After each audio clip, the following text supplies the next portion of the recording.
চলো নতুন করে গড়ি সোনার দেশ।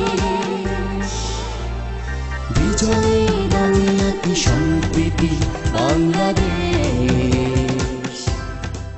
সুপ্রিয় দর্শক মণ্ডলী, আপনাদের সবাইকে আমন্ত্রণ জানাচ্ছি বিজয়ের 40 বছর পূর্তি উপলক্ষে আয়োজিত সংসদীয় ধারার বিতর্ক অনুষ্ঠান বিএসবি ক্যাম্ব্রিয়ান বিজয় দিবস বিতর্ক প্রতিযোগিতার আমাদের আজকের দ্বিতীয় পর্বের এই অনুষ্ঠানে আজ বিতর্কের বিষয় নির্ধারিত হয়েছে জনপ্রশাসন সঠিক গতিতে এগিয়ে যাচ্ছে। সরকারি দল হিসেবে আজকের এই প্রতিযোগিতায় অংশগ্রহণ করছে প্রাইম ইউনিভার্সিটি এবং বিরোধী দল হিসেবে অংশগ্রহণ করছে গ্রিন ইউনিভার্সিটি অব বাংলাদেশ। আসুন দর্শক মণ্ডলী, আমরা সর্বপ্রথমে পরিচিত হয়ে নেই আমাদের আজকের এই প্রতিযোগিতার সরকারি ও বিরোধী দলের তার্কিকদের সাথে।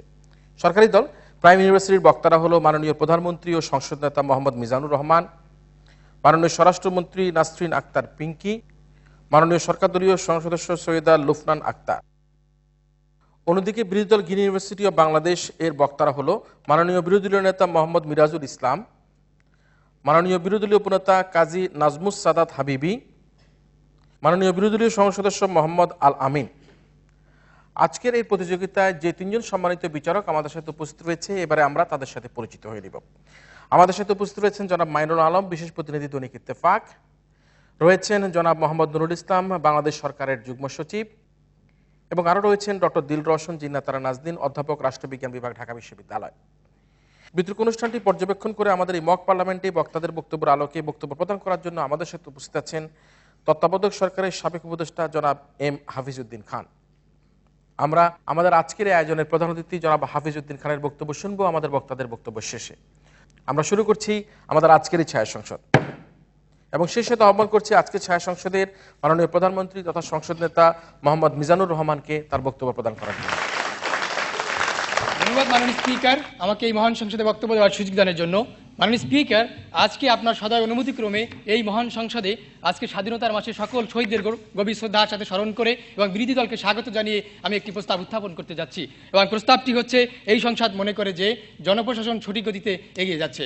মাননীয় স্পিকার, আজকের এই প্রস্তাবটির সাথে যে বিষয়গুলো মাননীয় স্পিকার আছে সেইগুলো কতগুলো বিষয় মাননীয় স্পিকার সংজ্ঞায়নের দাবি রাখে বলে মনে করছি এবং তাই প্রথমেই আসছি সংজ্ঞায়নে। মাননীয় স্পিকার, আজ জনপ্রশাসন বলতে আমরা কি বুঝাচ্ছি? মাননীয় স্পিকার, জনপ্রশাসন হলো সরকারের কর্মনীতি বাস্তবায়নের এমন কৌশল ও পন্থা যেগুলো সরকারের নীতি আলোচনা বাস্তবায়ন ও গবেষণা করে সেগুলো বাস্তবায়নের মাধ্যমে সরকারের সেবক হিসেবে, সরকারি চাকরিজীবীদের সেবক হিসেবে তৈরি করে। মাননীয় স্পিকার, এখন আসি মাননীয় স্পিকার সঠিক গতিতে এগিয়ে যাচ্ছে বলতে কি বোঝাচ্ছি? মাননীয় স্পিকার, জনপ্রশাসন বলতে মূলত জনপ্রশাসন মন্ত্রণালয়কে বোঝানো হলো এটা অন্যান্য মন্ত্রণালয় এবং বিভাগগুলোর মাঝে মাননীয় স্পিকার যে বিষয়গুলো রয়েছে সেগুলো সমন্বয় সাধন করে এবং যেমন চাকরিবিধি, বয়স, যোগ্যতা, অবসর, বদলি, নিয়োগ সহ প্রভৃতি বিষয়গুলোকে সমন্বয় সাধন করে।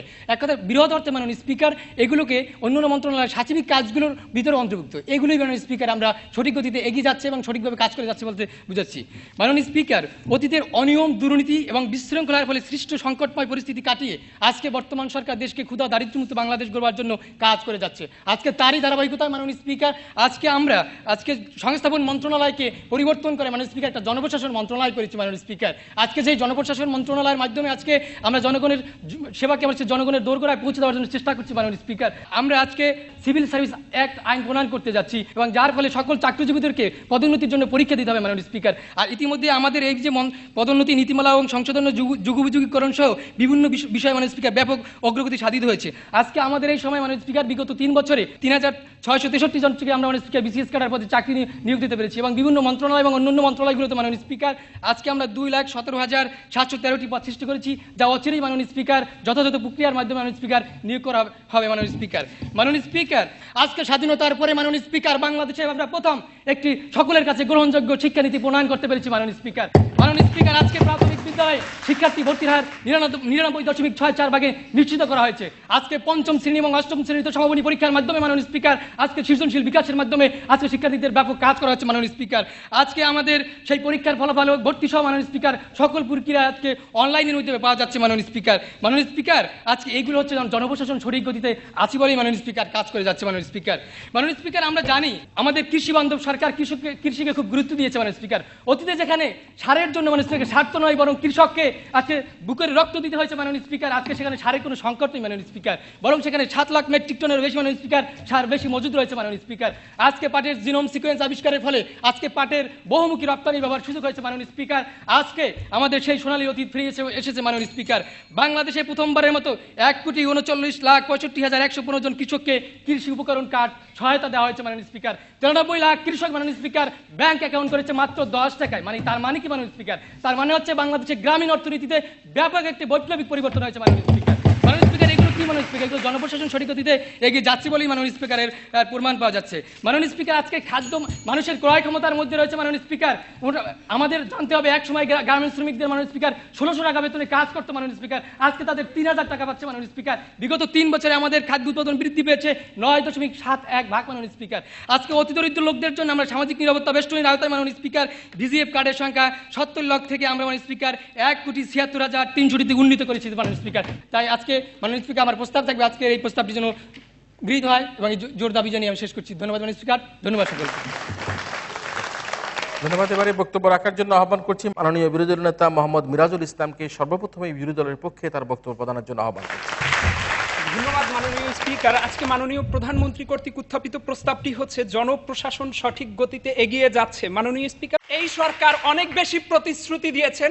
একটি রূপকল্প 2021 অর্থাৎ ভিশন 2021 মানুষের সামনে দেখিয়েছেন, সেহেতু এই সরকারের কাছে সবচেয়ে বেশি প্রত্যাশা থাকলেও সেটি কোনো দোষের নয় মাননীয় স্পিকার।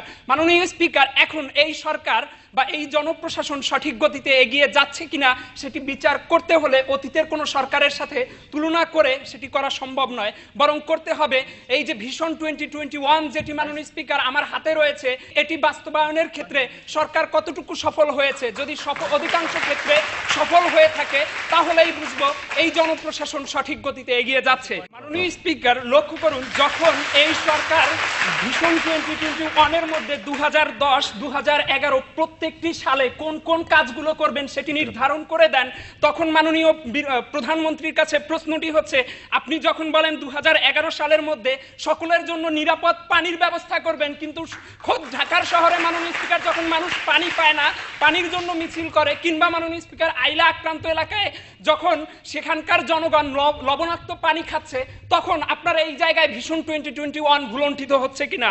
মাননীয় স্পিকার, আজকে আমরা বিরোধী দল থেকে প্রস্তাবটির সরাসরি বিরোধিতা করছি এবং আমাদের বিরোধিতার ক্ষেত্রটি হচ্ছে জনপ্রশাসন সঠিক গতিতে এগিয়ে যাচ্ছে না। কেন এগিয়ে যাচ্ছে না মাননীয় স্পিকার, আজকে সেটি ব্যাখ্যা করব এবং ব্যাখ্যা করতে গিয়ে আজকে আমরা এই মহান সংসদে যে বিষয়গুলো আলোচনা করব সেটি হচ্ছে মাননীয় স্পিকার, আজকে যে শাসন ব্যবস্থা রয়েছে সেই শাসন ব্যবস্থা ভিশন 2021 বাস্তবায়নের ক্ষেত্রে কতটুকু এগিয়ে যাচ্ছে। মাননীয় স্পিকার, অর্থনৈতিক ক্ষেত্রে এই সরকারের অবস্থানটি কি? মাননীয় স্পিকার, পররাষ্ট্রনীতির ক্ষেত্রে এই সরকারের অবস্থানটি কি? মাননীয় স্পিকার, বিচার বিভাগের ক্ষেত্রে এই সরকারের অবস্থান কি? কর্মসংস্থানের ক্ষেত্রে অবস্থানটি কি? মাননীয় স্পিকার, আজকে সার্বিকভাবে এই সরকারের অবস্থানটি ব্যাখ্যা করে ভিশন 2021 এর ক্ষেত্রে এই সরকার কতটুকু সফল হয়েছে আজকে সেটি আমরা বিশ্লেষণ করব এবং বিশ্লেষণের মাধ্যমে প্রমাণ করে দিব জনপ্রশাসন সঠিক গতিতে এগিয়ে যাচ্ছে না। মাননীয় স্পিকার, লক্ষ্য করুন, যেই এটিএন বাংলায় দাঁড়িয়ে আজকে আমরা বিতর্কটি করছি, এই এটিএন বাংলার সাংবাদিক যখন রুনি হত্যা হয়, তার দম্পতি সহ যখন সে হত্যা হয়, মাননীয় স্পিকার, স্বরাষ্ট্রমন্ত্রী 48 ঘন্টার সময় বেঁধে দেন এবং মাননীয় প্রধানমন্ত্রী বলেন নিজেই তদারকিতে আছেন। আবার একটু পরে মাননীয় প্রধানমন্ত্রী বলেন কারো বেডরুমে গিয়ে পাহারা দেওয়ার দায়িত্বটি সরকারের নয়। মাননীয় স্পিকার, অথচ সকল সাংবাদিক সমাজ আজকে সেটির বিরোধিতা করছে। এই জায়গায় জনপ্রশাসন কিভাবে সফল হচ্ছে আজকে মাননীয় প্রধানমন্ত্রীর কাছে আমাদের প্রশ্ন। এটা অপেক্ষা করুন। আমরা বলতে যাচ্ছি যে অতীতের যে কোনো সময়ের চেয়ে তুলনামূলকভাবে বাংলাদেশের বর্তমান আইন শৃঙ্খলা ভালো রয়েছে। এই বিষয়ে মাননীয় বিরোধী দলের ওকে, ধন্যবাদ আপনাকে। অতীতের যে কোনো সময়ের চেয়ে সরকার দাবি করছে বর্তমান আইন শৃঙ্খলা পরিস্থিতি খুব ভালো চলছে, সেই বিষয়ে আপনি ব্যাখ্যা দিয়ে আপনার বক্তব্য শেষ করুন। মাননীয় স্পিকার, অতীতের সরকারকে জনগণ কেন বাদ দিয়ে নতুন একটি সরকারকে এনেছে? অতীতের সরকার ব্যর্থ ছিল, অতীতের সরকার তার কথা অনুযায়ী জঙ্গির মদতদাতা ছিল। মাননীয় স্পিকার, অতীতের সরকারের মধ্যে যুদ্ধ অপরাধীরা মন্ত্রী ছিল। মাননীয় স্পিকার, এজন্য জনগণ তাদেরকে বয়কট করেছে এবং নতুন যে সরকারটিকে এনেছে মাননীয় স্পিকার, তাদের কাছে যে প্রত্যাশা ছিল সেই প্রত্যাশা পূরণের জন্য সরকার আসলে কতটুকু এগিয়ে যাচ্ছে। যদি এগিয়ে না যায় মাননীয় মাননীয় স্পিকার, তাহলে জনপ্রশাসন সঠিক গতিতে এগিয়ে যাচ্ছে না মাননীয় স্পিকার। মাননীয় স্পিকার, আজকে লক্ষ্য করুন, যখন সরকারের একজন গুরুত্বপূর্ণ মন্ত্রী বলেন সড়ক দুর্ঘটনা নিয়ে তিনি চিন্তিত নন, যখন তিনি বলেন ফেলানীকে হত্যা করার পরেও তিনি চিন্তিত নন মাননীয় স্পিকার, ঠিক তখন আজকে তাদের কাছে প্রশ্ন, এই জনপ্রশাসন কিভাবে সফল হয় মাননীয় স্পিকার? মাননীয় স্পিকার, লক্ষ্য করুন, আজকে যখন ছাত্র রাজনীতির অবস্থানটি এরকম হয়, ঢাকা বিশ্ববিদ্যালয় সহ অন্যান্য বিশ্ববিদ্যালয়গুলো এই 3 বছরের মধ্যে প্রত্যেকবার বন্ধ হয়ে যায়, প্রত্যেক বছরে গড়ে 1 থেকে 2 বার করে বন্ধ হয়, তখন এই জায়গাটিতে আসলে রাজনীতি কোন জায়গায় দাঁড়িয়েছে মাননীয় স্পিকার? এই সরকার মাননীয় স্পিকার রাজনীতির যে সংস্কৃতিটি রয়েছে, প্রচলিত যে ধারাটি রয়েছে, তার বিরুদ্ধে কথা বলেছিল এবং জনগণ সেজন্যই তাদেরকে ম্যান্ডেট দিয়েছে। তাই মাননীয় স্পিকার, জনপ্রশাসনে যে সঠিক গতিতে এগিয়ে যাচ্ছে এই প্রস্তাবটি এই মহান সংসদে গ্রহণযোগ্যতার দাবি রাখে না। ধন্যবাদ মাননীয় স্পিকার, ধন্যবাদ সবাইকে। আহ্বান করছি আজকের এই ছায়া সংসদের মাননীয় মন্ত্রী, স্বরাষ্ট্র মন্ত্রণালয়ের দায়িত্বে নিয়োজিত নাসরিন আক্তার পিঙ্কিকে তার বক্তব্য প্রদান করার জন্য। ধন্যবাদ মাননীয় স্পিকার, আজকের এই মহান জাতীয় সংসদে আমাকে বক্তব্য দানের সুযোগ প্রদান করে দেওয়ার জন্য। মাননীয় স্পিকার, আমার বিরোধী দলের নেতা বলে গেলেন যে দক্ষিণাঞ্চল আইলো সিরিয়ার মানুষের জন্য আমরা কি করেছি। হ্যাঁ, দক্ষিণাঞ্চল আইলো সিরিয়ার মানুষ আজ আর না খেয়ে নেই মাননীয় স্পিকার, তারা একসময় নিঃস্ব ছিল, কিন্তু আজ আর তাদের দেখলে তা মনে হয় না মাননীয় স্পিকার, তারা আজকে স্বনির্ভর। মাননীয় স্পিকার, তিনি আর বলে গেলেন সাগর রুমির কথা। হ্যাঁ, জাস্টিক হারির জাস্টিক বাড়ি। মাননীয় স্পিকার, আমরা আজ কোনো জলমিয়া নাটক দেখতে চাই না মাননীয় স্পিকার, তাই কিছু পেতে হলে একটু সময় নিতে হয় মাননীয় স্পিকার। আমরা একটু সময় লাগলেও সঠিক আসামিকে শনাক্ত করে অবশ্যই আমাদের গন্তব্যস্থলে পৌঁছে যাবো মাননীয় স্পিকার। লক্ষ্য করে সম্মানিত বিরোধী দল, আমরা আজকে সরকারি দল হিসেবে আজকে এই জায়গায় আছি, এর আগে হয়তো আপনারা এই জায়গায় ছিলেন মাননীয় স্পিকার। আমি যা বলতে চাচ্ছি তা হচ্ছে রাজা আসে রাজা দেয়, কিন্তু সেই প্রশাসন হতে হবে সামগ্রিক বিবেচনাযোগ্য, দক্ষ ও দেশপ্রেমিক মাননীয় স্পিকার। মাননীয় মন্ত্রী একটু অপেক্ষা করুন। মাননীয় বিরোধী দলের নেতা, আপনি আপনার প্রশ্ন উত্থাপন করুন। ফেলানীকে যখন হত্যা করা হয় এবং এটি নিয়ে বাংলাদেশের একটি শীর্ষ মন্ত্রী বলেন যে এটি আসলে সরকারের দায়িত্ব নয়, সেক্ষেত্রে জনপ্রশাসন কিভাবে দায়িত্ব পালন করছে আপনি একটু ব্যাখ্যা করেন। আমরা এই ব্যাপারে কাজ করে যাচ্ছি মাননীয় স্পিকার, অবশ্যই আমরা এর সঠিক একটা সুরাহা দিতে পারবো মাননীয় স্পিকার। 3 বছরের মাথায় আমরা মাথা পিছু $660 মার্কিন থেকে $828 মার্কিন উন্নীত করতে পেরেছি মাননীয় স্পিকার। 2010 থেকে 2011 বছরে প্রবৃদ্ধির হার 6.7% ছিল, যা অতীতে যে কোনো সময়ের চেয়ে বেশি মাননীয় স্পিকার। দরিদ্রের হার 40% থেকে 30% নেমে এসেছে মাননীয় স্পিকার। রেমিটেন্স আয় $9.2 বিলিয়ন মার্কিন থেকে $12 বিলিয়ন বৃদ্ধি পেয়েছে মাননীয় স্পিকার। রপ্তানি আয় প্রায় বেড়েছে $750 কোটি। মাননীয় স্পিকার, দেশে বিনিয়োগ বেড়েছে, জনশক্তি রপ্তানি বেড়েছে, বর্তমান সরকার এগিয়ে যাচ্ছে, বাংলাদেশ এগিয়ে যাচ্ছে। এখন আপনাদের কাছে প্রশ্ন হলো, জনপ্রশাসন যদি সঠিক গতিতে এগিয়ে না যায়, তাহলে আমরা আজকে এই অর্জনগুলো কি করে পেলাম মাননীয় স্পিকার? আশা করি সঠিক উত্তর দিয়ে যাবেন মাননীয় স্পিকার। দলীয় বিবেচনার ভিত্তিতে নয়, যোগ্যতা ও দক্ষতার ভিত্তিতে পাবলিক সার্ভিস কমিশন কর্তৃক বিসিএস ক্যাডারে নিয়োগপ্রাপ্ত হচ্ছে 3663 জন। মন্ত্রণালয়গুলোতে তৈরি হচ্ছে 77,960 পদ। মাননীয় স্পিকার, 4.5 লক্ষাধিক কর্মকর্তা প্রত্যক্ষভাবে সরকারি খাতে কর্মরত আছেন মাননীয় স্পিকার। নিয়োগ দুর্নীতি, প্রশ্নপত্র ফাঁস সহ অন্যান্য সমস্যা নিয়ে স্বচ্ছতা ও জবাবদিহিতার মাধ্যমে কর্ম কমিশন কাজ করে যাচ্ছে মাননীয় স্পিকার। মাননীয় স্পিকার, বিতর্ক ছাড়াই দক্ষতা, স্বচ্ছতা ও জবাবদিহিতার পরিচয় দিয়ে নির্বাচন কমিশন এতগুলো গ্রহণযোগ্য নির্বাচন সম্পন্ন করলো, এসব কি প্রমাণ করে না যে জনপ্রশাসন সঠিক গতিতে এগিয়ে যাচ্ছে? মাননীয় মন্ত্রী একটু অপেক্ষা করুন, আমরা মাননীয় সদস্য আপনি প্রশ্ন উত্থাপন করুন। সাগর রুনিকে হত্যা করার পর যখন সামাজিক ক্ষেত্রে আমার দেশের একজন মানুষ তার নিরাপত্তাটি পায় না বা জীবনের নিরাপত্তাটি পায় না, তখন এই জায়গায় দাঁড়িয়ে আজকের জনপ্রশাসন কিভাবে সঠিক গতিতে এগিয়ে যায়? ধন্যবাদ আপনাকে। মাননীয় বিরোধী দল, আপনারা যে আমাদের ব্যর্থতার নমুনা তুলে ধরছেন, আপনাদের দৃষ্টি আকর্ষণ করছি 8 ফেব্রুয়ারি 2006 প্রথম আলোর এক প্রতিবেদনের উদ্ধৃতি দিয়ে বলছি, 5119 জন কর্মকর্তাকে বাধ্যতামূলক অবসর প্রদান, পদোন্নতি স্থগিত, পদশূন্য থাকা সত্ত্বেও 39 জন যুগ্ম সচিবকে পদোন্নতি দেওয়া, দলীয় বিবেচনায় হাজার হাজার সচিবকে উপসচিব পদে নিয়োগ প্রদান, বিশেষ করে একটি ছাত্র সংগঠনের 20,271 জন ছাত্রকে কনস্টেবল পদে নিয়োগ দেওয়া হচ্ছে মাননীয় স্পিকার। মাননীয় স্পিকার, সবচেয়ে দুঃখজনক ব্যাপার হলো রমনার বটমূলে বোমা হামলায় গ্রেফতারকৃত আসামিদের এসআই একক হিসেবে নিয়োগ দেওয়া হয়েছে। সম্মানিত বিরোধী দল, আপনারা ভাগ্যবান, আপনাদের শাসনামলে যদি আলেকজান্ডার সেলুকাস তিনি বাংলাদেশে আসতো, তাহলে আমি জানি না বিচিত্র ছাড়া আর তিনি কোন বিশেষিত করতেন আপনাদের। মাননীয় স্পিকার, জনপ্রশাসনের সরকারের নিয়ামক হিসেবে শক্তি রূপে কাজ করে যাচ্ছে বলে গত 3 বছরে আমরা 29 মেগাওয়াট বিদ্যুৎ উৎপাদন করতে পেরেছি মাননীয় স্পিকার। এছাড়াও 5857টি বিদ্যুৎ কেন্দ্র প্রক্রিয়াধীন রয়েছে মাননীয় স্পিকার। এছাড়াও 24 বিদ্যুৎ কেন্দ্র থেকে বিদ্যুৎ উৎপাদন করা সম্ভব হয়েছে মাননীয় স্পিকার। গ্যাসের উৎপাদন দৈনিক 1750 মিলিয়ন ঘনফুট থেকে 2050 মিলিয়ন ঘনফুটে উন্নীত হচ্ছে মাননীয় স্পিকার। আমি আমার এই প্রস্তাবনাটি সংসদে পেশ করার অনুরোধ জানিয়ে আমার বক্তব্য এখানে শেষ করছি মাননীয় স্পিকার। ধন্যবাদ মাননীয় স্পিকার, ধন্যবাদ সবাইকে।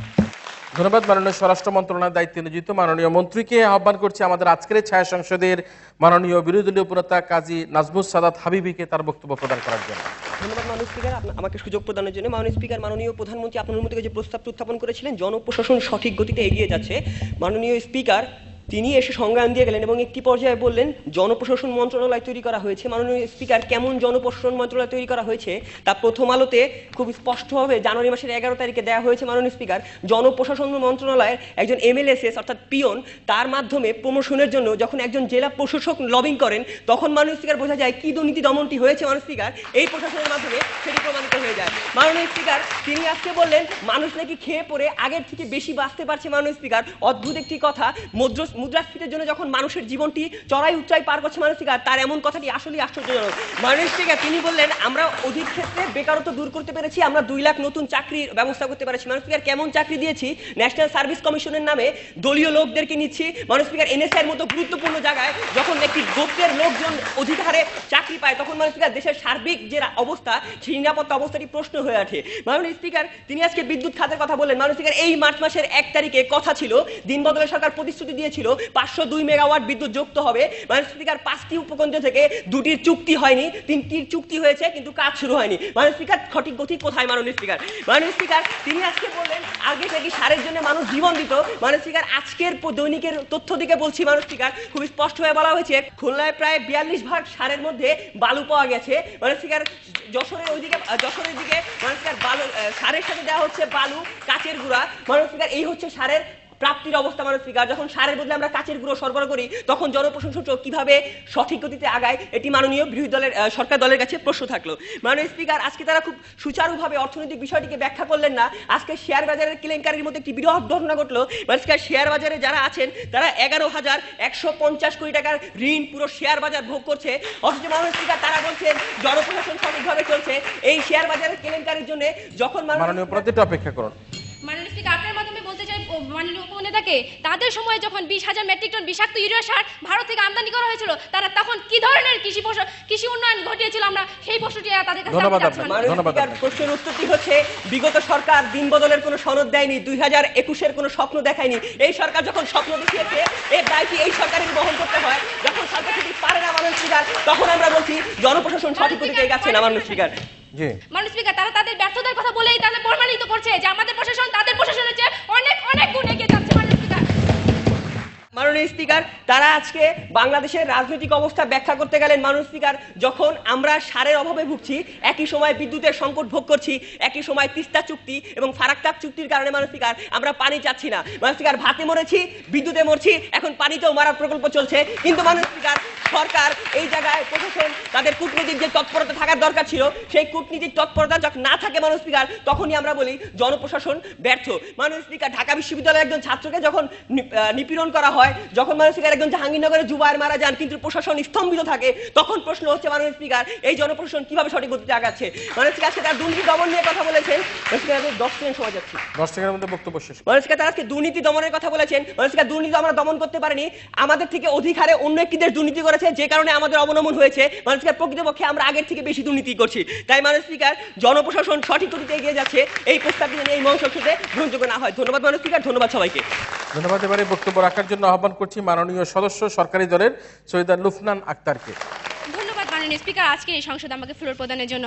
মাননীয় প্রধানমন্ত্রী কর্তৃক উত্থাপিত আজকের প্রস্তাবনাটির সঙ্গে সম্পূর্ণ একমত পোষণ করছি এবং দৃঢ়তার সাথে বলছি জনপ্রশাসন সঠিক গতিতে এগিয়ে যাচ্ছে। মাননীয় স্পিকার, জনপ্রশাসন হল সরকারের চালিকা শক্তি। আমাদের রূপকল্প 2021 বাস্তবায়ন করা আর্থসামাজিক ও জাতীয় এবং আন্তর্জাতিক সকল ক্ষেত্রে সরকার তথা দেশকে এগিয়ে নিয়ে যাওয়ার জন্য জনপ্রশাসন আজ এগিয়ে চলেছে। মাননীয় স্পিকার, বিরোধী দলীয় নেতা বলেছিলেন যে ফেলানির মৃত্যুতে আমার সরকার নাকি বলেছে আমরা তার জন্য কোনো দায়ী নই। মাননীয় স্পিকার, তথ্যগত ভুল আছে। আমরা সেই সকল সময় বিএসএফ এর সেই সকল সদস্যদেরকে আইনের আওতায় এনেছি এবং শাস্তি প্রদান করেছি। মাননীয় স্পিকার, বিদ্যুতের ঘাটতির কথা বলেছে। আমাদের দেশের জনসংখ্যা বৃদ্ধি পেয়েছে, তা আমাদের বিদ্যুৎ ঘাটতি বৃদ্ধি পেয়েছে, কিন্তু আমাদের প্রচেষ্টা চলছে।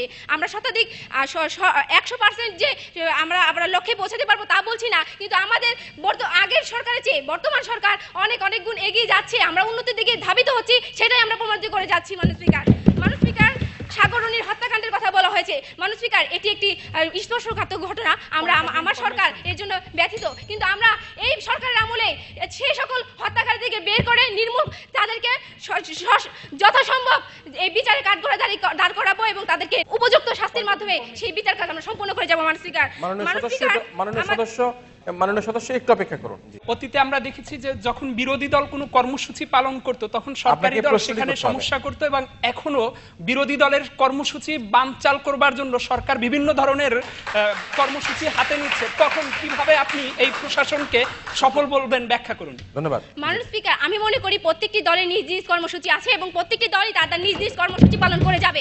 তাই বলে এই নয় যে আপনি বিরোধী দল বলে আমার বিরোধিতা করে আপনি জাতির উন্নয়নের সাথে আমার সরকারের কথা না বলুন, জনগণের কথা বলুন, তবে আমার জাতি উন্নয়ন লাভ করবে। মাননীয় স্পিকার, একটি দেশের আর্থসামাজিক অবস্থার প্রতিফলন ঘটে কিছু সুনির্দিষ্ট মাপকাঠির উপর নির্ভর করে, যেমন জিডিপির হার, বিনিয়োগ, আমদানি, রপ্তানি, রেমিটেন্স ইত্যাদি বিষয়গুলোর পর। মাননীয় বিরোধী দল আর এই সকল ক্ষেত্রে আমাদের সরকার বিগত যে কোনো সরকার চেয়ে অনেক গুণ এগিয়ে আছে। মাননীয় স্পিকার, বিগত সময়ে তাদের একটি নমুনা তুলে ধরতে চাই। মাননীয় স্পিকার,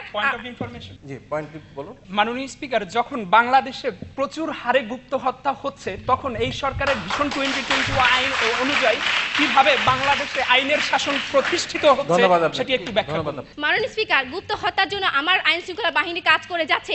আমি বলতে চাচ্ছি যে তাদের সময়ে যখন কিনা একই স্থানে একই সময়ে 500টি বোমা হামলা হয়েছিল 63টি জেলায়, তখন কোথায় ছিল তাদের সেই আইন শৃঙ্খলা বাহিনী? মাননীয় স্পিকার, বর্তমান সময়ে বিচ্ছিন্ন কিছু ঘটনা ছাড়া আইন শৃঙ্খলা পরিস্থিতি আমি মনে করি আমার সরকারের সময় অনেক বেশি ভালো রয়েছে। মাননীয় স্পিকার, বিগত সময়ে যে সকল জঙ্গি সংগঠনগুলো উত্তপ্তর হয়ে উঠেছিল, কিন্তু বর্তমান সময়ে আমরা সেই জঙ্গি তৎপরতা নির্মূল করতে সক্ষম হয়েছি। মাননীয় স্পিকার, আমাদের সময়ে যেখানে কৃষি উৎপাদন বৃদ্ধি করেছি এবং খাদ্য নিরাপত্তা নিশ্চিত করেছি, এবং আমাদের বর্তমান সময়ে রেকর্ড সংখ্যক খাদ্যশস্য মজুদ রয়েছে, যেমন মানবজাতি 6 জুলাই 2011 তারিখে যার পরিমাণ উল্লেখিত ছিল 14,76,115 মেট্রিক টন। মাননীয় স্পিকার, আর এতে প্রমাণিত হয় আমরা আমার দেশের জন্য কতটুকু কাজ করে যাচ্ছি এবং আমার জনপ্রশাসন কতটুকু এগিয়ে যাচ্ছে। মাননীয় স্পিকার, একটি দেশের সরকারের একটি বিশেষ সরকারের কথা বলছি। মাননীয় স্পিকার, যারা নিত্য প্রয়োজনীয় খাদ্য সামগ্রী সিন্ডিকেট করে লুটপাট করেছিল প্রায় 1,96,817 কোটি টাকা, আর তাদের মুখে সেই ভূতের মুখে রাম নাম মানা মাননীয় স্পিকার কখনোই মানায় না। মাননীয় স্পিকার, তাই আমরা বলতে চাই যে মেঘ দেখে কেউ করিস নে ভয়, আড়ালে তার সূর্য হাসে। আমাদের সূর্য মেঘের আড়ালে নয়, বাস্তবতায় উদীয়মান আছে। মাননীয় স্পিকার, হয়তো আমরা কি শতভাগ পূরণ করতে পারবো না, কিন্তু আমার সরকার যথাসাধ্য চেষ্টা করবে যে শতভাগ না হলেও আমাদের প্রাপ্তি যেন আমরা আমাদের জনগণের কাছে যে প্রত্যাশা নিয়ে এসেছিলাম সেই প্রত্যাশা যেন আমরা পুরোপুরি না পূরণ করতে পারলে আমরা শতভাগের দ্বার প্রান্তে পৌঁছাতে পারি। মাননীয় স্পিকার, সেই প্রচেষ্টা আমার সরকার করে যাচ্ছে। মাননীয় স্পিকার, আমার সরকারের সময় আমি যুদ্ধাপরাধীদের বিচারে, যেমন সেই সকল মানবতা বিরোধী যুদ্ধাপরাধীদের বিচারে কাঠগড়ায় দাঁড় করতে পেরেছি। মাননীয় স্পিকার, আমি বর্তমানে সেই সকল যুদ্ধাপরাধীদের আন্তর্জাতিক বিচারের জন্য আমরা আন্তর্জাতিক ট্রাইব্যুনাল গঠন করেছি এবং অচিরে আরেকটি ট্রাইব্যুনাল গঠনের মাধ্যমে আমরা সেই সকল যুদ্ধাপরাধীদেরকে সেই আইনের আওতায় নিয়ে আসবো এবং আমাদের দেশকে স্বাধীন এবং সার্বভৌমত্ব যে কথা দিয়ে আমার স্বাধীনতা রক্ষা অর্জিত হয়েছিল মাননীয় স্পিকার, সেটা পুরোপুরি অবশ্যই আমরা সাধন করে যাব। এবং তাই আমি বলছি যে মহান সংসদে যে কথা আমার প্রধানমন্ত্রী কর্তৃক উত্থাপিত প্রস্তাবটি যে জনপ্রশাসন সঠিক গতিতে এগিয়ে যাচ্ছে সেটি যেন গৃহীত হয়। ধন্যবাদ মাননীয় স্পিকার, ধন্যবাদ সবাইকে। ধন্যবাদ। এবারে বক্তব্য রাখার জন্য আহ্বান জানাচ্ছি মাননীয় বিরোধী দলীয় সংসদ সদস্য মোহাম্মদ আলামিন। ধন্যবাদ মাননীয় স্পিকার, আমাকে সুযোগ দানের জন্য। বিতর্ক চলছে, জনপ্রশাসন সঠিক গতিতে এগিয়ে যাচ্ছে। মাননীয় স্পিকার, আজকের এই মহান সংসদে মাননীয় প্রধানমন্ত্রী এই প্রস্তাবটি উত্থাপন করেছেন এবং সেই প্রেক্ষাপটে আজকে বিরোধী দলীয় নেতা যে বিরোধিতার ক্ষেত্রটি দাঁড় করিয়েছেন সেটা হচ্ছে জনপ্রশাসন সঠিক গতিতে এগিয়ে যাচ্ছে না। মাননীয় স্পিকার, আর কতজন ফেলানির রক্তে রঞ্জিত হয়ে আমার দেশের জনপ্রশাসন এগিয়ে যাবে? মাননীয় স্পিকার, আর কতজন রিক্সা চালক মুক্তিযোদ্ধা হলে আমার দেশের জনপ্রশাসন এগিয়ে যাবে? মাননীয় স্পিকার, আর কতজন সাগর রুনিকে হারালে আমার দেশের জনপ্রশাসন সঠিক গতিতে এগিয়ে যাবে? মাননীয় স্পিকার, আমরা আমিনবাজার ট্র্যাজেডির কথা জানি। মাননীয় স্পিকার, আমরা লোকমান হত্যাকাণ্ডের কথা জানি। মাননীয় স্পিকার, আমরা বিচার বহির্ভূত হত্যাকাণ্ডের কথা জানি। মাননীয় স্পিকার, আমরা গুপ্ত হত্যার কথা জানি। মাননীয় স্পিকার, এই প্রত্যেকটি কার্যকলাপ মাননীয় স্পিকার স্পিকার এই সরকারের আমলে সংগঠিত হয়েছে মাননীয় স্পিকার। আর যদি এই সরকারের আমলেই এই কার্যকলাপগুলো সংগঠিত হয় মাননীয় স্পিকার, তাহলে কিভাবে বলি জনপ্রশাসন সঠিক গতিতে এগিয়ে যাচ্ছে মাননীয় স্পিকার। মাননীয় স্পিকার, আজকে বিরোধী দলীয় নেতা 5টি বিষয়ের কথা উল্লেখ করে গিয়েছিলেন। 1 সরকারি প্রশাসন, 2 বিচার বিভাগ, 3 পররাষ্ট্র নীতি, 4 অর্থনীতি, 5 আইন শৃঙ্খলা পরিস্থিতি। মাননীয় স্পিকার, এই প্রত্যেকটি ক্ষেত্রে রূপকল্প 2021-এর যে স্বপ্ন বর্তমান সরকার আমাদেরকে দেখিয়েছিল, সেই স্বপ্নের জায়গাটিতে আমরা দাঁড়াতে পেরেছি কিনা মাননীয় স্পিকার? সেই জায়গাটিতে আমরা দাঁড়াতে পারিনি মাননীয় স্পিকার। আর ঠিক সেই জায়গায় দাঁড়িয়ে আমরা বলছি মাননীয় স্পিকার জনপ্রশাসন সঠিক গতিতে এগিয়ে যাচ্ছে না মাননীয় স্পিকার। আজকে লিবনকে নিয়ে এই সরকার যে কাহিনী তৈরি করলো মাননীয় স্পিকার, সেটা আমাদের সকলের জানা। আজকে সাগর রুনি হত্যাকাণ্ডের পর মাননীয় স্পিকার ব্যক্তিগতভাবে প্রত্যেকটা সাংবাদিক যে তার নিরাপত্তাহীনতায় ভুগছে মাননীয় স্পিকার, এই নিরাপত্তার দায়িত্ব কে নেবে মাননীয় স্পিকার? আজকে এই যে জনপ্রশাসনের কথা তারা বারবার বলে গেছেন মাননীয় স্পিকার, জনপ্রশাসন সঠিক গতিতে এগিয়ে যাচ্ছে না মাননীয় স্পিকার। তারা আজকে 5ম শ্রেণীর কথা বলেছেন, 7ম শ্রেণীর কথা বলেছেন মাননীয় স্পিকার। সংসদ ভবনের পাশে শিশুরা আজও ফুল বিক্রি করে মাননীয় স্পিকার। কোথায় মাননীয় স্পিকার আজকের জনপ্রশাসন? মাননীয় স্পিকার, আজকের যে জনপ্রশাসন পার্লামেন্টে দাঁড়িয়ে আইন পাশ করবে, সেই পার্লামেন্টের পাশে একজন শিশু না খেয়ে দাঁড়িয়ে থাকে মাননীয় স্পিকার। কোথায় আজকের জনপ্রশাসন, কোথায় দাঁড়িয়েছে মাননীয় স্পিকার? আজকে যদি বিচার বিভাগের কথা বলি, পররাষ্ট্রনীতির কথা বলি মাননীয় স্পিকার, আজকে চীনের কাছে ভারত যদি পানির ন্যায্য দাবি করতে পারে, তাহলে কেন বাংলাদেশ আর ভারতের কাছে ন্যায্য দাবি করতে পারে না মাননীয় স্পিকার? মাননীয় স্পিকার, তিস্তার পানি, মাননীয় সদস্য একটু অপেক্ষা করুন।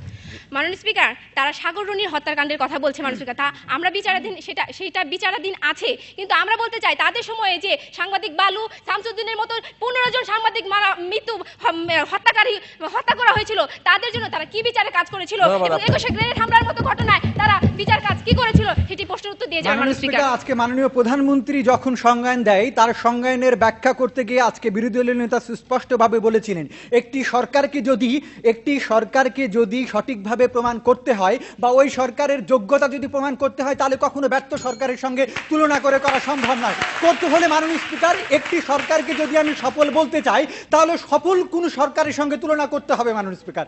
আর সেই জায়গায় দাঁড়িয়ে মাননীয় স্পিকার আমরা বলেছিলাম যে রূপকল্প 2021-এর যে স্বপ্ন বর্তমান সরকার আমাদেরকে দেখিয়েছে, সেই স্বপ্নের জায়গাটিতে যদি বা সেই স্বপ্নের যে স্থানটি রয়েছে মাননীয় স্পিকার, সেই স্থানটিতে যদি আমরা দাঁড়াতে না পারি, তাহলে আমরা বলবো জনপ্রশাসন সঠিক গতিতে এগিয়ে যাচ্ছে না মাননীয় স্পিকার। আজকে ঢাকা বিশ্ববিদ্যালয়ের আব্দুল কাদেরকে পুলিশ যেভাবে নির্যাতন করেছে মাননীয় স্পিকার, সেই নির্যাতনের উপরে দাঁড়িয়ে আজকে জনপ্রশাসন সঠিক গতিতে এগিয়ে যাচ্ছে কিভাবে মাননীয় স্পিকার? সেটা হচ্ছে আমার প্রশ্ন মাননীয় স্পিকার। আজকে একজন রিক্সা চালক মুক্তিযোদ্ধা মাননীয় স্পিকার, মাননীয় স্পিকার লক্ষ্য করে দেখুন, আজকে রাজাকারের গাড়িতে স্বাধীন বাংলাদেশের পতাকা কিভাবে ওরে মাননীয় স্পিকার?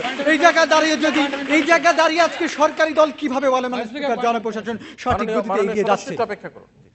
আপনারা বিরোধী দল হিসেবে কি দায়িত্ব পালন করেছেন যে কাজগুলো বন্ধ হয় এবং সরকারকে সহযোগিতার জন্য কি কাজ করেছেন? আপনারা সরকারকে কিভাবে সহযোগিতা করছেন? মাননীয় স্পিকার, সরকারকে সহযোগিতা করার জন্য আমরা তত্ত্বাবধায়ক সরকারের ইস্যু নিয়ে আলোচনা করতে এসেছিলাম মাননীয় স্পিকার। আজকে পার্লামেন্টে মাননীয় স্পিকার লক্ষ্য করে দেখুন, আজকে পার্লামেন্টে বিরোধী দল আসবে কি আসবে না, সেই ব্যাপারে সরকার সরাসরি ভাবে সরকারের মাধ্যমে কি এই বিষয় সমাধান হবে? আমি মাননীয় বিরোধী দলের সংসদ সদস্যকে জানতে চাচ্ছি। মাননীয় স্পিকার, তত্ত্বাবধায়ক সরকারে দিলে সমাধান হবে কি হবে না সেটা বড় কথা না, বরং তত্ত্বাবধায়ক সরকার নিয়ে আলোচনা করা উচিত। সরকারি দলের মাননীয় স্পিকার, মাননীয় প্রধানমন্ত্রী, আপনি আপনার আসন গ্রহণ করুন। ধন্যবাদ আপনাকে আপনার প্রশ্নের জন্য। যে প্রশ্নটি এসেছে সেটি হচ্ছে আপনারা সরকারকে কি সহযোগিতা করছেন, আপনার বক্তব্যের মধ্য দিয়ে তার উত্তর। মাননীয় স্পিকার, আমরা পার্লামেন্টে আসতে চাই এবং পার্লামেন্টে এসে আলোচনা করতে চাই, এবং সেই আলোচনার জায়গাটি যদি আজকে সরকারি দল তৈরি করে না দেয় মাননীয় স্পিকার, সেই জায়গায় আসলে আমাদের কিছু করার থাকে না মাননীয় স্পিকার। আমরা সবসময় মাননীয় স্পিকার সরকারি দলকে সহযোগিতা করে যাচ্ছি মাননীয় স্পিকার। কেন যাচ্ছি তার একটি প্রমাণ মাননীয় স্পিকার, আজকের এই প্রস্তাবটির বিরোধিতা করতে এসেছি সরকারি দলকে সহযোগিতা করার জন্য মাননীয় স্পিকার। সুতরাং মাননীয় স্পিকার, আজকের এই মহান সংসদে এই প্রস্তাবটি যেন গৃহীত না হয়। ধন্যবাদ মাননীয় স্পিকার। ধন্যবাদ। বক্তব্য শেষ করেছে বিরোধী দলের পক্ষ থেকে বিরোধী দলের সংসদ সদস্য। 6 জন বক্তা বক্তব্য রাখছে। স্নায়ু চাপের একটা বিতর্ক প্রতিযোগিতা। 2টি বেসরকারি বিশ্ববিদ্যালয়, 2টি নবীন বিশ্ববিদ্যালয় তালিকা পড়ে এবং উভয় দলই পর্যাপ্ত প্রস্তুতি নিয়ে এসছে এবং উভয় দলের পক্ষ থেকে আমরা আক্রমণাত্মক বিভিন্ন ভঙ্গি দিয়ে তাদেরকে বক্তব্য প্রদান করতে দেখতে পেয়েছি। তবে এখনো সময় আছে। শেষ মুহূর্তের সময়গুলোতে আমরা যুক্তি খণ্ডন পর্বে কিভাবে তাদের বক্তব্য তারা প্রদান করে সেটি আমরা দেখব। এই পর্যায়ে আহ্বান করছি মাননীয় বিরোধী দলীয় নেতাকে মোহাম্মদ মিরাজুল ইসলামকে আবারও 2 মিনিট যুক্তি খণ্ডন পর্বে তার বক্তব্য প্রদান করার জন্য। মাননীয় স্পিকার, আপনাকে অসংখ্য ধন্যবাদ। মাননীয় প্রধানমন্ত্রী একটি প্রশ্ন করেছিলেন যে আজকে বিরোধী দল কিভাবে সরকারকে সহযোগিতা করছে। মাননীয় স্পিকার, আজকে সরকার কিভাবে বিরোধী দলের কাছ থেকে সহযোগিতা নেয়ার জন্য তার মানসিকতাটি প্রকাশ করছে। মাননীয় স্পিকার, আমরা সরকারের পক্ষ থেকে তেমন ইতিবাচক কোনো মানসিকতার প্রমাণ আমরা পাইনি। যখন বিরোধী দল কোনো আলোচনায় বসতে চায় তখনই সরকার সেখানে বেঁকে বসে মাননীয় স্পিকার, এবং তার মাধ্যমেই আজকে সরকার সংসদকে অকার্যকর করেছে। আজকে আমরা মাননীয় স্পিকার দেখি বিরোধী দলীয় চিফ হুইপকে নির্যাতন করা হয়। মাননীয় স্পিকার, এই সরকার প্রতিশ্রুতি দিয়েছিল যদি সরকার ক্ষমতায় আসে, তারা যদি রাষ্ট্র পরিচালনার দায়িত্বটি পায় তাহলে বিরোধী দল থেকে একজন ডেপুটি স্পিকার নেওয়া হবে। কিন্তু মাননীয় স্পিকার, এই জায়গায় সরকার তার প্রতিশ্রুতি ভঙ্গ করে প্রমাণ করে দিয়েছে জনপ্রশাসনটি আসলে সঠিকভাবে এগিয়ে যাচ্ছে না, সঠিক গতিতে এগিয়ে যাচ্ছে না। মাননীয় স্পিকার, আজকে সরকারি দল বারবার চেষ্টা করেছে অতীতের সরকারের সাথে বর্তমান যে সরকারটি রয়েছে তাদের একটি তুলনা করতে, কিন্তু মাননীয় স্পিকার, আজকে অতীতের সরকারগুলো কেন রাষ্ট্র পরিচালনার দায়িত্বে নেই এই প্রশ্নটি করেছিলাম। তারা বারবার বলেছেন তারা ব্যর্থ ছিল। এখন প্রশ্নটি হচ্ছে একটি ব্যর্থ সরকারের সাথে কিভাবে আপনি যেই সরকারকে সফল বলছেন তার তুলনাটি করবেন। মাননীয় স্পিকার, এই জায়গায় যখন প্রশ্নটি দাঁড়ায় তখন তাদের যে প্রস্তাবটি সেই প্রস্তাবটি এই মহান সংসদে অন্তত গ্রহণযোগ্যতার দাবিটি হারিয়ে ফেলে। মাননীয় স্পিকার, আজকে তারা বারবার জঙ্গি হামলার কথা বলেছেন। মাননীয় স্পিকার, অতীতে গুপ্ত হত্যা ছিল কিনা এবং সেটির মাত্রাটি কোন জায়গায় ছিল এবং বর্তমানে কোন জায়গায় আছে এবং এজন্য সরকার কোন ধরনের পদক্ষেপ গ্রহণ করেছে। মাননীয় স্পিকার, যখন একজন মানবাধিকার কর্মীর স্বামীকে গুপ্ত হত্যার মাধ্যমে হত্যা করা হয় এবং তার কোনো হদিস বাংলাদেশের মানুষ পায় না, তখন সেই জায়গায় জনপ্রশাসন আসলে প্রশ্নবোধক জায়গাটিতে দাঁড়ায়। মাননীয় স্পিকার, খাদ্য নিরাপত্তা নিয়ে কথা বললেন। আমার দলের সংসদ সদস্য বলেছেন যখন সংসদের পাশে একটি শিশু ফুল বিক্রি করে তার খাদ্যের যোগানটি দেয় তখন জনপ্রশাসন অন্তত কোনোভাবে সফল বা সঠিক গতিতে এগিয়ে যাচ্ছে এটি অন্তত বলার দাবি এই সংসদে থাকে না। ধন্যবাদ মাননীয় স্পিকার, এই প্রস্তাবটি যেন মহান সংসদে গৃহীত না হয়। ধন্যবাদ সকলকে। সবশেষে ওয়াইন্ড আপ সেশনে বক্তব্য শুনবো মাননীয় সংসদ নেতা তথা প্রধানমন্ত্রী মোহাম্মদ মিজানুর রহমানের খানের কাছ থেকে। মাননীয় স্পিকার, আজকে আমাদের বিরোধী দলের নেতা তিনি বলে গেছেন যে অতীত সরকার ভুল করেছে, তাদের সময় জঙ্গি ছিল মাননীয় স্পিকার, তাদের অনেক মন্ত্রী সেই জন্য আজকে আমাদের ভোট দিয়েছে।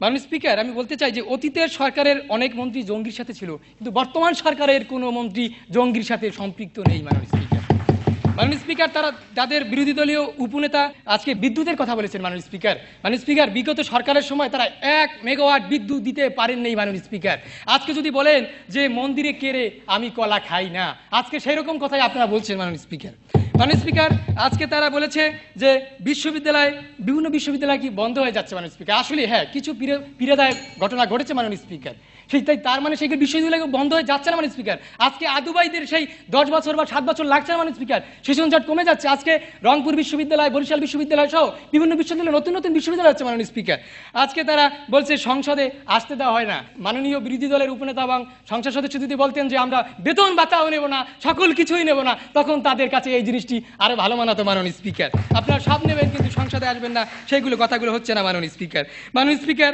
তারা বলেছে আমাদের রাজনৈতিক অস্থিরতা এবং আজকে সেই সন্ত্রাসের কথা। আজকে সেই আপনি কি ভুলে গেছেন সেই ব্রিটিশ হাই কমিশনে আনোয়ার হোসেন চৌধুরীর কথা? ভুলে গেছেন তৎকালীন অর্থমন্ত্রী সেই সাবেক অর্থমন্ত্রী SMS কিবরিয়ার কথা, আহসানুল্লাহ মাস্টারের কথা, আজকে গ্রেনেড হামলার কথা? মাননীয় স্পিকার, একই দিনে 500 স্থানে বোমা হামলা হয়েছে। সরকার তখন কি করেছিল? এই বিষয়গুলোকে বাদ দিয়ে মাননীয় স্পিকার, এই বিষয়গুলো তো হয়নি। তার মানে কি? আমরা বলিনি যে কোনো কিছুই হয়নি, হয়েছে এখানে, কিন্তু তার চেয়ে অনেক কম হয়েছে। তার মানে কি?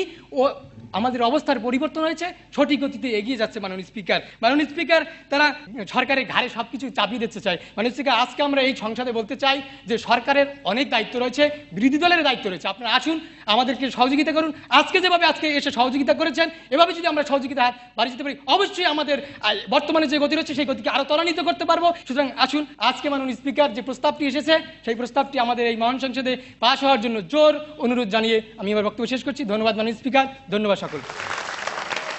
ধন্যবাদ মাননীয় সংসদ নেতা মিজানুর রহমানকে। আমরা বক্তব্য শুনছিলাম একটি বিষয় নিয়ে, যেটি নিয়ে আমরা দেখেছি যে সরকারের যখন শেষ দিনগুলোতে অতিবাহিত করে, অর্থাৎ শেষের দিকে থাকে, তখন এই জনপ্রশাসন সহ বিভিন্ন বিষয়ে নানা মত, নানা পথের তৈরি হয় পত্রপত্রিকায়, মিডিয়ায়, সেগুলি অনেক খবর আকারে প্রকাশিত। ঠিক সেই বিষয়ের উপরে আমরা জনপ্রশাসন সঠিক গতিতে এগিয়ে চলছে এমন একটি শীর্ষক বিতর্ক আজকে দুটি দলের মধ্যে দেখতে পেয়েছি। সরকারি দল প্রাইম ইউনিভার্সিটি তাদের বক্তব্য দিতে এসে বলেছে আমরা আমাদের সরকার, এই সরকারের সাথে তাদেরকে তুলনা করে তারা বলেছে আমাদের সরকার সিভিল সার্ভিস অ্যাক্ট তৈরি করেছে, তারা গ্রহণযোগ্য শিক্ষানীতি একটা করেছে, বলেছে কৃষি বান্ধব একটা সরকারি ব্যবস্থাপনা তারা করতে পেরেছে, 10 টাকার বিনিময়ে তারা যে একটা অ্যাকাউন্ট খোলার কৃষকদের জন্য তারা চেষ্টা করেছে এবং সেটি সফলতা অর্জন করেছে। বলছে মাথা পিছু আয় বৃদ্ধি পাচ্ছে, বিনিয়োগ বাড়ছে, বিশেষ সেশন জট কমে যাচ্ছে। সুতরাং এই ক্ষেত্রে আমাদের সরকারের সফলতা শতভাগ না হলেও আমরা একদিনে সবকিছু করতে না পারলেও আমরা বিগত সময়ের চাইতে অনেক অনেক ভালো কাজ করছি বলে তারা উল্লেখ করেছে। বলেছে কই আমাদের সরকারের সময় তো একসাথে 500 জায়গায় জঙ্গি হামলা হয় নাই, আসিনুল্লাহ মাস্টারের মতো কোনো লোককে হত্যা করা হয় নাই, সে শাহ এম এস কিবরিয়ার মতো কোনো লোককে তো আমরা হত্যা করিনি। সুতরাং আমরা বলছি যে আমাদের দোষ ত্রুটি কিছু থেকে থাকলেও আমরা আগের চাইতে অনেক ভালো কাজ করছি। আজ যদি বিরোধী দল আমাদেরকে সহযোগিতা করে তাহলে আমাদের গতি এবং আমাদের কাজের বিভিন্ন ধারা আরো পরিবর্তিত হবে এবং আমরা জনগণের আশা পূরণ করতে পারবো বলে তারা উল্লেখ করেছে। কিন্তু বিরোধী দল এসেই বলছে আপনারা ভিশন 2021-এর যে স্বপ্ন দেখিয়েছেন সেই স্বপ্নের একটা মিথ্যা স্বপ্ন আপনারা দেখিয়েছেন। আপনারা বলেছেন যে আপনাদের বর্তমান অর্থনৈতিক যে প্রেক্ষাপট, আপনাদের পররাষ্ট্রনীতির যে প্রেক্ষাপট, বিচার বিভাগের যে অবস্থা, কর্মসংস্থানের যে অবস্থা, এর মধ্যে ভিশন 2021-এর কি ধরনের প্রমাণ আমরা দেখতে পাই যেটা আপনারা জনগণকে প্রতিশ্রুতি দিয়েছেন। তারা মাত্র কিছুদিন আগে ঘটে যাওয়া সাগররুনি হত্যাকাণ্ডের বিচারের কথা উল্লেখ করে তারা বলেছে মাননীয় প্রধানমন্ত্রীর উদাহরণ দিয়েছেন, মাননীয় স্বরাষ্ট্রমন্ত্রীর উদাহরণ দিয়েছেন। কই সেই হত্যার বিচার এবং তাদেরকে তো এখনো পর্যন্ত গ্রেপ্তার করা হয়নি বলে তারা বলেছেন। তারা বলেছেন যেখানে জনপ্রশাসনের একজন এমএলএসএস দ্বারা ডিসি নিয়োগের ক্ষেত্রে তদবির করা হয় তাহলে প্রশাসনের বর্তমান অবস্থা কি সেটা মাত্র আমরা এই ধরনের সংবাদ থেকে আমরা বলতে পারি। তারা বলেছে যে আমিন বাজার ট্রেজারির কথা বলেছে, তারা লোকমান হত্যাকাণ্ডের কথা বলেছে, লিমনের কথা বলেছে, তারা ঢাকা বিশ্ববিদ্যালয়ে আরেক ছাত্রকে তারা যে পুলিশের দ্বারা নির্যাতন হয়েছে এই ধরনের কথাগুলি উদাহরণ দিয়ে বলেছে যে বর্তমানে এই জনপ্রশাসন কোনোভাবেই সঠিক গতিতে এগিয়ে চলছে না। আমরা এই প্রস্তাবটি সংসদে গ্রহণ করছি না, আমরা চাই যে এটি যাতে এই সংসদে গৃহীত না হয়। আমাদের সাথে আজকে উপস্থিত রয়েছেন তত্ত্বাবধায়ক সরকারের সাবেক উপদেষ্টা জনাব এম হাফিজউদ্দিন খান। আমরা এবারে শুনবো আমাদের আজকের প্রধান অতিথি তত্ত্বাবধায়ক সরকারের সাবেক উপদেষ্টা জনাব এম হাফিজউদ্দিন খানের বক্তব্য। যারা এখানে আজকে এই বিতর্কে অংশগ্রহণ করেছে, তরুণ ছাত্ররা, সবাইকে ধন্যবাদ। আজকে যেটা বিতর্কের বিষয়, জনপ্রশাসন সঠিক গতিতে এগিয়ে চলছে কিনা, এটা দেখতে গেলে কতগুলো ইয়ার্ডস্টিক আছে, মাপকাঠি আছে, যা দিয়ে প্রশাসনকে বিচার করতে হবে, জনপ্রশাসনকে বিচার করতে হবে। তার মধ্যে একটা হলো প্রশাসন কতটুকু দক্ষ, প্রশাসন কতটুকু সৎ, প্রশাসন কতটুকু ডেডিকেটেড, নিবেদিত প্রাণ, প্রশাসনের জবাবদিহিতা কতটুকু আছে এবং প্রশাসন অরাজনৈতিক কিনা। এই ইয়ারস্টিক দিয়ে আপনারা তো এখন ইয়ং ভবিষ্যতে কেউ প্রশাসনে আসবেন, কেউ সংসদে যাবেন, আপনারা বিচার করবেন এই ইয়ারস্টিকগুলো দিয়ে বিচার করবেন। প্রশাসনের মানে 4টে জিনিস অত্যন্ত জরুরি: রিক্রুটমেন্ট, পোস্টিং, ট্রান্সফার, প্রমোশন। এগুলোর স্বচ্ছ নীতির আছে কিনা, সুস্পষ্ট নীতিমালার ভিত্তিতে আছে চলছে কিনা।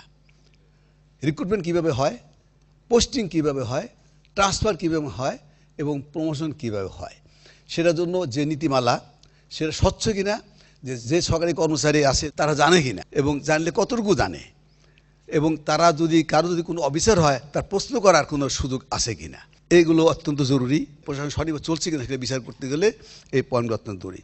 তারপরে যেটা পয়েন্ট হলো প্রশাসনে যখন আসবে তাদের প্রশিক্ষণ। একটা হলো শুরুতে প্রশিক্ষণ, আমরা এখানে যেটা নাম দেওয়া হচ্ছে ফাউন্ডেশন কোর্স, সেগুলো কতটুকু সময় উপযোগী এবং কতটুকু আপনার মানে বাস্তবতা সঙ্গে নিরিখে এই মডিউলগুলা, প্রশাসনের মডিউলগুলো তৈরি করা হয়, সেটা একটা প্রশ্ন। আর একটা প্রশ্ন হলো যে প্রশাসনে দুষ্টের দমন এবং শিষ্টের পালন আছে কিনা। যারা প্রশাসনে যারা খারাপ কাজ করবে, যারা অনৈতিক কিছু করবে, অদক্ষ হবে, দুর্নীতিবাজ হবে, তাদের জন্য শাস্তির ব্যবস্থা আছে কিনা, থাকলে সেটা কতটুকু কার্যকর, কতটুকু ইফেক্টিভ, এবং যারা ভালো কাজ করবে তাদের জন্য কি আছে, তাদের কি কোনো প্রমোশন তাড়াতাড়ি হয়, তাদেরকে কোনো পুরস্কার দেওয়া হয়, এবং এই যে দুষ্টতম শিষ্টের পালনেরও আমার মাপকাঠি আছে কিনা, কী দিয়ে বিচার করা হবে যে এই লোকটা, এই কর্মচারী, এই সদস্য প্রশাসনের সে ভালো কাজ করছে এবং এই খারাপ কাজ করছে। এখানে এই বিচারটাও রাজনৈতিক প্রভাবমুক্তভাবে করা হয় কিনা সেটা একটা প্রশ্ন। এই মুহূর্তে কয়েকশো ওএসডি রয়ে গেছে। যে কোনো প্রশাসনে পদোন্নতি পাওয়ার প্রথম শর্তটা হলো পদের অ্যাভেলেবিলিটি এবং সেই পদের জন্য যোগ্য থাকতে হবে। সেই বিচারে প্রমোশনগুলো হয় কি না সেটা তো সবাই জানেন যে কীভাবে চলছে। আমি এগুলো শেষ করছি, সবার সাফল্য কামনা করি। আশা করি আপনাদের অনেকেই ভবিষ্যতে প্রশাসন আসবেন এবং সংসদ সদস্য হবেন, স্পিকার হবেন। সবাইকে ধন্যবাদ। ধন্যবাদ। আজকের প্রধান অতিথি তত্ত্বাবধায়ক সরকারের সাবেক উপদেষ্টা জনাব এম হাফিজউদ্দিন খান। তিনি আশাবাদ ব্যক্ত করেছেন যে আজকের এই বিতার্কিকদের মধ্য থেকেই আগামীতে সংসদ সদস্য নির্বাচিত হবে। আমরা আশা করি তারা প্রধানমন্ত্রী হবে, রাষ্ট্রপতি হবে, তারা দেশের কাণ্ডারি হবে, এটা প্রত্যাশা আমরা করি। আমরা যেটি আজকে এইমাত্র শেষ করলাম সেটি হচ্ছে একটি সংশোধিত ধারার বিতর্ক প্রতিযোগিতা। যে বিতর্কের বিষয় ছিল জনপ্রশাসন সঠিক গতিতে এগিয়ে চলছে। সরকারি দল প্রাইম ইউনিভার্সিটি এবং বিরোধী দল ছিল গ্রিন ইউনিভার্সিটি। এই দুটি দলের বিতর্ক প্রতিযোগিতায় আজকের এই প্রস্তাবের পক্ষে যারা আছেন তারা হাঁ বলুন। যারা এই প্রস্তাবের পক্ষে আছে তারা হাঁ বলুন। যারা এই প্রস্তাবের পক্ষে আছে তারা হাঁ বলুন। এবং যারা এই প্রস্তাবের বিপক্ষে আছে তারা না বলুন। যারা এই প্রস্তাবের বিপক্ষে আছে তারা না বলুন। যারা এই প্রস্তাবের বিপক্ষে আছে তারা না বলুন। আমরা দেখতে পাচ্ছি আমাদের আজকের এই প্রতিযোগিতায় এই ছায়া সংসদে এই প্রস্তাবটি গৃহীত হয়নি।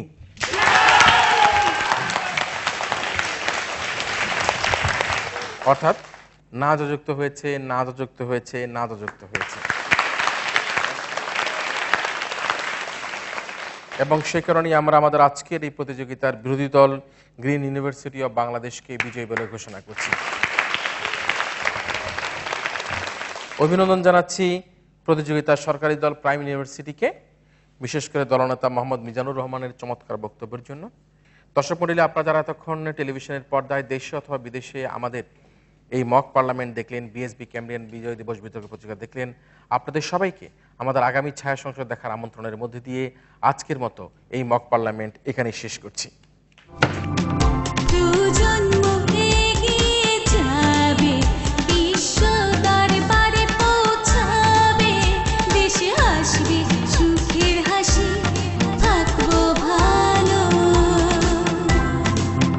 চলো নতুন করে গড়ি সোনার দেশ। বিজয়ের আমিয়াতি সম্প্রীতি বাংলাদেশ।